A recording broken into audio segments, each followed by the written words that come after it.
2019 महाराष्ट्र का 61.44% था, 5 बजे तक आज 58.22% हो चुका है। मतलब बिल्कुल सेफ है कहना कि पिछली बार से वोटिंग ऊपर जा रही है महाराष्ट्र में। झारखंड में तो कमाल ही है, पिछली बार था 65.38 और 5 बजे तक हो चुका है 67.59। ऑलरेडी 5 बजे ज्यादा वोटिंग हो चुकी है 2019 से, तो ये तो कोई 70 के ऊपर भी जा सकता है। तो दोनों जगह वोटिंग जबरदस्त हुई है सर।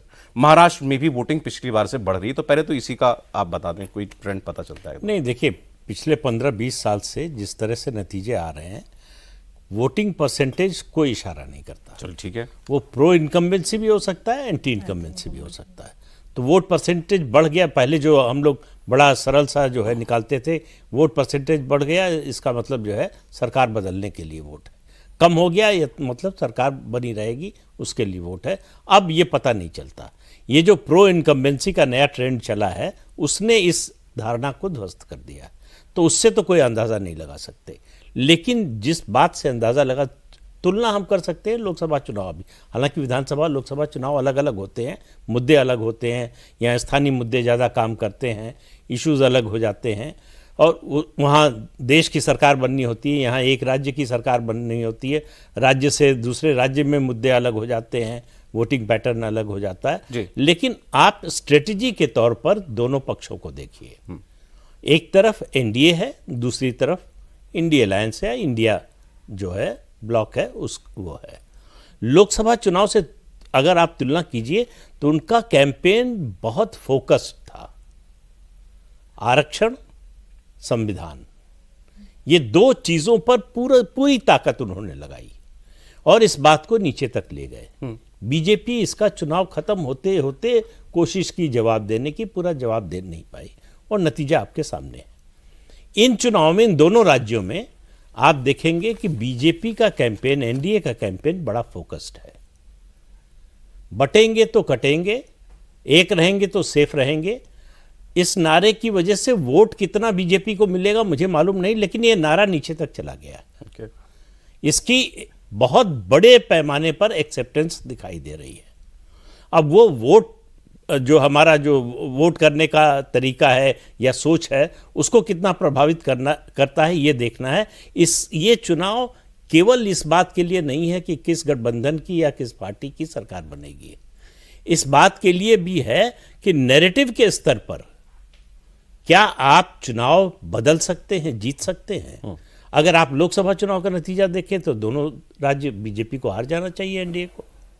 लेकिन जो ज़मीन से अभी रिपोर्ट्स आ रही हैं उससे ऐसा लगता नहीं कि बीजेपी बहुत पीछे जैसे लोकसभा में थी। तो उसने पहले जो शुरुआती खबरें आई कि कैचअप किया है। अब दोनों तरह के हैं, जिस तरह से आप देखना चाहें। कुछ लोग कह रहे हैं एनडीए आगे निकल गया, कुछ लोग कह रहे हैं कि नहीं, बड़े कांटे की टक्कर है, मुकाबला बहुत नज़दीकी होगा। मुझे लगता है कि मुकाबला नज़दीकी तो नहीं होगा, वन साइडेड होगा। जिस भी गठबंधन के पक्ष में जाएगा नतीजा, या महाराष्ट्र और झारखंड दोनों के लिए कह रहे हैं। ओके। और गठबंधन को, चूंकि दोनों गठबंधन लड़ रहे हैं दोनों जगह, तो बहुमत किसी एक गठबंधन को निश्चित रूप से मिलेगा। हंग असेंबली नहीं होने वाली है कि किसी गठबंधन को बहुमत नहीं मिला और उसके बाद तोड़फोड़ हो रही है या नए गठजोड़ बन रहे हैं, नए समीकरण बन रहे हैं। इस तरह का मुझे नहीं लगता कि दिखाई देगा। कुछ अनुमान मेरे पास हैं, अभी मैं आपके साथ शेयर करता हूं, लेकिन पहले एक बार देवेंद्र भी बता देंगे क्या चल रहा है अंदर पार्टियों के इस वक्त। इसमें 2-3 चीज़ें सर। अब महाराष्ट्र पे सबसे पहले अगर बात कर लें तो कि महाराष्ट्र में पहली चीज़ ये है कि परसेप्शन के बारे में क्या है। मतलब आमतौर पे लोगों जो वोकल परसेप्शन बनता है, लोगों से बात करें उस पर क्या मिलता है। दूसरी चीज़ इलेक्शन को समझना हो तो ये समझ में आता है कि इलेक्शन मशीनरी जो है पार्टियों की, वो किसकी ज़्यादा इफेक्टिव है। तीसरा चीज़ होता है कि एक्चुअली वोटर्स ने वोट किया किसको, तो उसको तीसरी चीज़ तो नहीं पता चलती है। पहले दो की बात करें महाराष्ट्र में, तो महाराष्ट्र में जो वोकल लोग हैं वो आपको ज़्यादा कहते हुए मिलेंगे महाविकास आघाड़ी को। अच्छा। इलेक्शन मैनेजमेंट जो है वो आपको कहते हुए मिलेंगे, वो कहते हुए नहीं मिलेंगे, वो है महायुति का। अब उस हिसाब से, पॉकेट के हिसाब से अगर महाराष्ट्र को समझें, मुंबई, ठाणे, कोंकण, इसमें जो समझ में आ रहा है उसके हिसाब से ऐसा लग रहा है कि महायुति आगे है। ठीक है। दूसरा जो पॉकेट है मराठावाड़ा और विदर्भ, वहाँ पर महाविकास आघाड़ी आगे। अब 2-3 चीज़ों पे ये निर्भर करेगा एक्चुअल रिजल्ट। जैसे बीजेपी और कांग्रेस के बीच लगभग 76 सीटों पे सीधे मुकाबला है, उसमें बीजेपी कितना लीड लेती है। दूसरी तरफ शरद पवार और अजीत पवार को लगभग 32-34 सीट पे उनका आमने सामने है, और इसी तरह के कुछ और फिगर्स है जिसमें दोनों सेना में। सेनाओं का आमने सामने। उन दोनों 48 में है वो, 48। हाँ, उन दोनों में शरद पवार काफ़ी आगे नजर आ रहे हैं अजीत पवार की तुलना में।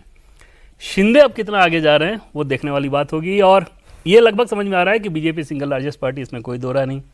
बीजेपी की ये पूरी कोशिश है इस बार के इलेक्शन में कि लगभग 2.5 से 3% अपने वोट बढ़ा लें, और सिर्फ अपने नहीं बल्कि सहयोगियों के लिए भी वो लोग लगा है। उसके लिए जो मास्टर कार्ड जिसको आप कह सकते हैं, एक मंत्र, हर विधानसभा के हिसाब से जो स्ट्रेटजी तैयार की गई थी उसमें ऐसा माना गया है कि चाहे दिव्यांग हो या 80 साल से ज़्यादा की उम्र के व्यक्ति हों, ये संख्या लगभग 3 से 4 हज़ार की हर विधानसभा में। ये वैसे लोग हैं जो कि आमतौर पर वोट देने नहीं जाते थे। इस बार बीजेपी ने संघ के कार्यकर्ताओं को, एक एक वोटर को, ऐसे वोटर को मार्क करके उनके ऊपर यह जिम्मेदारी दी थी, और सिर्फ अपने दल के लिए नहीं बल्कि सहयोगियों के लिए भी, कि आपको इन वोटर्स को घर से निकाल के फिर वहाँ पे बूथ तक लेके जाना है। ऐसा आमतौर पे माना जाता है कि जिस वोटर को भी आप घर तक गए, घर से लेके जा रहे हैं, तो रास्ते में आप इतना ब्रेन वॉश कर ही चुके रहेंगे कि वोट आपको दे दे। और अगर ऐसा हुआ तो जो 2-2.5% का बीजेपी सोच रही है, वहाँ पे उसको एक एज मिलेगा। दूसरा जो पूरी निर्भरता है वो लाड़की योजना, लड़की बहन योजना वाली। वो अगर 2 से 2.5 करोड़ को आपने सीधे सीधे अकाउंट में पैसे दिए, 7,500 रुपये आया अभी बैंक अकाउंट में लोगों अब के। वो वोट में कन्वर्ट ना हो, ऐसा आमतौर पे होता नहीं। ठीक है। और पहले हम लोग बात कर ही चुके हैं कि लोकसभा चुनाव के अगर रेफरेंस पॉइंट को अगर आप बनाएंगे तो जैसे 6 लोकसभा सीट में बीजेपी हारी, उस 6 लोकसभा सीट के अंतर्गत 6 की 6 हारी, मान लीजिए 36 विधानसभा सीटें आती थी, उस 36 में से 30 पे बीजेपी का कैंडिडेट जीता था और 6 में हारा था। लेकिन उस 6 में हारने का मार्जिन इतना बड़ा था जिसको वोट जिहाद का टर्म दिया गया, उसके चलते हुआ वो कोर्स करेक्शन भी इसमें हुआ है। कि मतलब वैसी स्थिति तो नहीं होने वाली लोकसभा वाली, क्लियर हाँ, बात है। और एक और नई चीज इसमें यह दिखी है कि जैसे दलितों को लेके लोकसभा चुनाव में जो नैरेटिव था, जो हिंदू दलित थे वो तो थे नरेंद्र मोदी के साथ, जो बौद्ध दलित थे उन्होंने वो संविधान खत्म कर देंगे उस नैरेटिव पर वो गए थे। लोकसभा चुनाव के बाद एक कोर्स करेक्शन ये किया गया कि केंद्रीय मंत्री किरण रिजिजू, उनके लगातार आपने देखा होगा कि महाराष्ट्र में दौरे हो रहे थे। नॉर्थ ईस्ट का व्यक्ति महाराष्ट्र में क्या करेगा? वो बौद्ध है, वो बौद्ध हैं, दलित हैं, और वहाँ जाके जो बात वो कहते थे वो सिर्फ 2 चीज़ कहते थे। पहली बात ये कि बाबा साहब अम्बेडकर के बाद पहली बार नरेंद्र मोदी ने देश का कानून मंत्री किसी बौद्ध को बनाया था। मैं कानून मंत्री था। तो आप सोचो कि अगर बाबा साहब के आदर्शों पे कोई चल रहा है तो कौन चल रहा है? नरेंद्र मोदी चल रहे हैं। दूसरी चीज़ कि पहली बार ऐसा हुआ है कि माइनॉरिटी अफेयर्स मिनिस्टर एक बौद्ध, वो खुद के बारे में बौद्ध बैठे हुए हैं, अन्यथा सिर्फ मुस्लिम को बैठाया जाता है। तो आप क्या चाहते हैं, बौद्ध बैठे माइनॉरिटी अफेयर्स मिनिस्टर या मुस्लिम बैठे? इन 2 तर्कों के सहारे बहुत रीच आउट किया गया है बौद्ध दलित के बीच, और शायद उसका असर भी देखने को मिला है कि पिछली बार मराठा और दलित दोनों एक साथ वोट कर रहे थे, इस बार ऐसा नहीं।